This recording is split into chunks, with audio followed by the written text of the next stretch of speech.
Sales کم ہو رہی ہیں، customers نہیں آتے یا پھر کسٹمرز آتے ہیں بھاگ جاتے ہیں، سیلز کلوز نہیں ہوتی، سیلز ٹیم صحیح پرفارم نہیں کرتی، ٹارگٹس پورے نہیں ہوتے، آمدنی کم ہو رہی ہے، خرچے بڑھ رہے ہیں، یہاں تک کہ سیلریز اور اوور ہیڈز پورے کرنے کے لیے قرض لینا پڑ رہا ہے۔ یاد رکھیں آپ کی آمدنی کا 90% سے زیادہ حصہ آپ کی سیلز کا ہے۔ سیلز کم ہونے کا مطلب یہ ہے کہ آپ کی آمدنی کم ہوگی، آمدنی کم ہونے کا مطلب یہ ہے کہ آپ کے بزنس کے بند ہونے کا خطرہ ہے۔ As a business coach and trainer I can understand your pains and problems. یہ بڑا چیلنج ہے، اگر آپ کی سیلز کم ہو رہی ہے تو اس کا مطلب یہ ہے کہ آپ کی آمدنی کم ہو رہی ہے، آمدنی کم ہو رہی ہے تو اس کا مطلب ہے خرچے بڑھ رہے ہیں اور الٹیمیٹلی کہیں خدا نخواستہ آپ کو بزنس بند نہ کرنا پڑے۔ اب سوال یہ ہے کہ آپ ایکشن لے کیا سکتے ہیں؟ تو سر لاہور میں ہمارا sales booster training program 13 September سے شروع ہو رہا ہے۔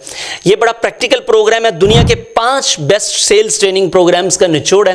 ہم آپ کے ساتھ کیس سٹڈیز شیئر کریں گے جن کو آپ فوری طور پر اپنے بزنس پر اپلائی کر کے اپنے سیلز اور کسٹمرز میں اضافہ کر سکیں گے۔ یہ نمبر آپ کی اسکرین پر آ رہا ہے، لمیٹڈ سیٹس ہیں، ابھی ڈائل کریں۔ آپ سے ملاقات ہوتی ہے لاہور سیشن میں۔